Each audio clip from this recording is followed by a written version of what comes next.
Hello students, आज हम लोग जो है अपना फिर से फर्स्ट चैप्टर का थर्ड पार्ट शुरू कर रहे हैं। जो थर्ड स्टोरी है आपकी पेज नंबर 9। जैसा मैंने आपको पहले बताया था कि वर्कबुक में भी वही है और टेक्स्ट बुक में भी वही है ना। इसलिए अपन क्या करेंगे, वर्कबुक में से ही पढ़ते हैं क्योंकि उसमें आपको इजी पड़ेगा।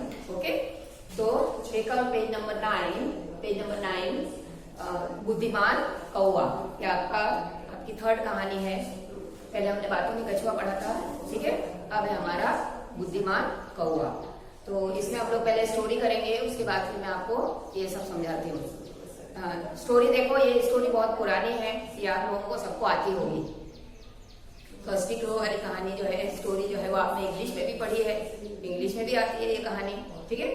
तो वैसे हम लोगों को हिंदी में पढ़ना है। ये कहानी स्टोरी आपको लर्न करनी है ना। इसके साथ इसके क्वेश्चन आंसर्स हैं, फिलअप्स हैं, शॉर्ट आंसर्स हैं, ठीक है, एमसीक्यूज है ना।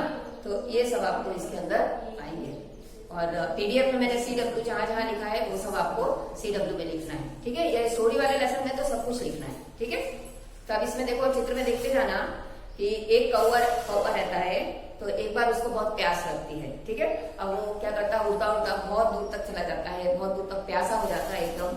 तो वो यहाँ वहां घूम के जो है पानी की तलाश करता है। तलाश करना मतलब क्या होता है, ढूंढता है कि मुझे कहाँ पानी पीने के लिए कौन सी जगह मिल सकती है, ठीक है।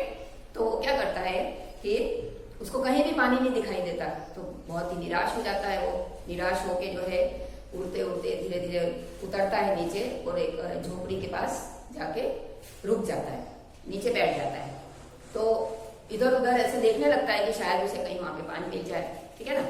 तो फिर अचानक में उसको एक घड़ा दिखाई देता है ना। घड़ा रखा रहता है, देखो यहाँ पे चित्र में देखो, गांव है और घड़ा रखा है और ये पेड़ की डाली पे बैठा हुआ है। वहां से उसको घड़ा दिखता है।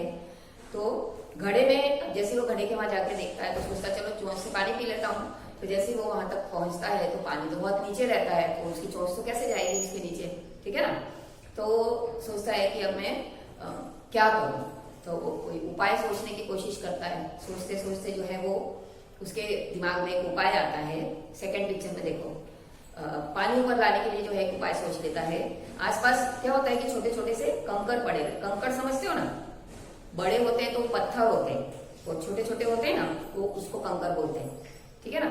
तो छोटे छोटे कंकड़ वहां पे पड़े थे। तो वो क्या सोचता है कि चलो ना ये कंकड़ ले जाके मैं जो है ये पानी को ऊपर ला सकता हूँ, ऐसा उपाय वो सोचता है। तो वो क्या करता है कि एक जाता है, एक कंकड़ उठाता है, अपनी चोंच में दबाता है और फिर घड़े में डाल देता है। ऐसे फिर जाता है, फिर ऐसे ऐसे जो है वो सारे कंकड़ जो है वो घड़े के अंदर डाल देता है, ठीक है ना। अब क्या होता है कि नीचे का जो पानी बहुत नीचे रहता है, तो कंकड़ डालने से क्या होता है, कंकड़ नीचे हो जाते हैं और पानी उसमें ऊपर आ जाता है। तो पानी जो है कंकड़ डालने के कारण घड़े में ऊपर आ जाता है और कौवा जो है जैसे पानी ऊपर आता है, कौवा पानी पीकर अपनी प्यास बुझाता है और वहां से उड़ जाता है, ठीक है। तो मॉरल क्या है इस स्टोरी का, देखो कोई ना कोई, पहले दिन मैंने समझाया था इसमें सारी कहानियों में कोई ना कोई मॉरल है।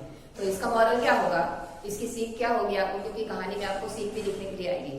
तो सीख में आपको क्या लिखना है कि कभी भी हमारे ऊपर जब संकट होता है ना, मुसीबत होती है, तो उस समय हमको समझदारी से काम लेना चाहिए, ठीक है। कौवा समझदारी से काम लेता है, इसलिए उसका संकट टल जाता है, उसकी समस्या का हल हो जाता है, ठीक है। अब CW देखो, इसमें वर्कबुक में भी आपको करना ही है। कौवे को खूब लगी थी, तो ऐसे आपको समझ में आ जाएगा प्यास। कौवे ने झोपड़ी के पास क्या देखा, घड़ा। कौवे ने घड़े में क्या डाले, कंकर। कौवा कैसा था, बुद्धिमान, ठीक है। फिर कौवा खूब प्यासा था, कौवे ने पानी की तलाश की, ठीक है। सही वाक्यांश भी हमने 5th में पढ़े थे ना, इसलिए एक एक चीज समझा रही हूं मैं कि वापस से आपको ये हो जाए। सही वाक्यांश आपको इसमें देखो पहली बार आए हैं। सही वाक्यांश का मतलब होता है कि 3 ऑप्शन होते हैं उसके, चूज द करेक्ट वर्ड जैसे ही होता है, लेकिन वो थोड़ा बड़ा होता है, 4-5 शब्दों का होता है, ठीक है। वाक्यांश मतलब वाक्य का अंश, छोटे छोटे वाक्यों के छोटे छोटे अंश होते हैं, वो शब्द नहीं होते हैं। शब्द को मिला के वाक्य बनता है, आया समझ। तो आपको वो सेंटेंस पूरा करना है। तो सही वाक्यांश जब भी होता है तो उसमें क्योंकि होता है, जैसा बिकॉज लिख के जो है इंग्लिश में सेंटेंस पूरा करते हो ना, ऐसे ही। जैसे कौवे ने पानी की तलाश की क्योंकि, अब इसमें आपको उसका रीजन लिख देना है। इसमें 3 ऑप्शन है, तो आप कौन सा ऑप्शन लिखोगे? उसे खूब प्यास लगी थी। इसमें अपने आप समझ में आ जाएगा, आपको कहानी आती है तो। ठीक है। उड़ते उड़ते कौआ डैश, तो क्या लिखोगे? झोपड़ी के पास पहुंचा। फिर कौवे की चोंच पानी तक नहीं पहुंच सकी क्योंकि घड़े में पानी बहुत कम था। कौवे ने घड़े में कंकड़ डाले क्योंकि उसे घड़े का पानी ऊपर लाना था। आ गया समझ में? चलो, अब एक एक वाक्य के तो समझा दिए थे मैंने। अब इसमें कोई मैंने क्योंकि से आंसर शुरू किए हैं, लेकिन जब एग्जाम में आप लिखोगे तो आपको फुल आंसर लिखना है, नहीं तो मार्क्स नहीं मिलेंगे। यहाँ पे जगह नहीं थी, इसलिए मैंने यहाँ पे क्योंकि करके आंसर शुरू किया है। जैसे कौवे ने पानी की तलाश क्यों की? कौवे ने पानी की तलाश शुरू की क्योंकि वह बहुत प्यासा था, ऐसा आंसर आना चाहिए। ठीक है। फिर कौवा घड़े का पानी क्यों नहीं पी सका? घड़े में पानी बहुत कम था, इसलिए कौवा वो पानी नहीं पी सका। फिर कौवे ने घड़े के आसपास क्या देखे थे? कंकड़। क्या लिखोगे? कौवे ने घड़े के आसपास कंकड़ देखे। फिर घड़े में कंकड़ डालने पे क्या हुआ? घड़े में कंकड़ डालने पर पानी ऊपर आ गया। कौवे ने अपनी प्यास कैसे बुझाई?